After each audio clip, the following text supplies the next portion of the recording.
Invited guest Bing, Master Bing Manalo. I'm very fortunate to have Bing as a friend of mine. But actually, mas fortunate yung auntie ko kasi walang kapantay na pagmamahalang pag-ibig ng isang Bing Manalo sa auntie Susan. She's in Batangas right now, but she wants to let Bing know that she's thinking of him. At kung na-invite lang daw siya, sasama raw siya dito sa akin. At sayang, hindi na ulitin daw ulit.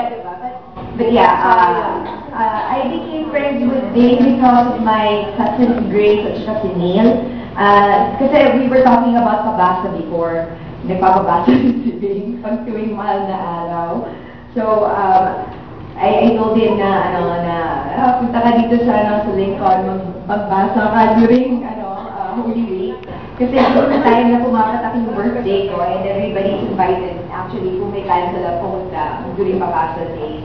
Tapos, from then on, we became really good friends, and I appreciate having a friend like him, hindi padrino sa Channel 7. And whether or not, he's a very good person, just, don't change, and we love you for who you are, and thank you for all the help throughout the scandals that you have been throwing. Sabi ko nga, dapat pala kanina, puro na lang, di ba? Puro dapat laglagan talaga, sabi ko gano'n. Yeah, you're very dear, and may you have many more birthdays to come. And may you have that billboard you aspire for. Yes!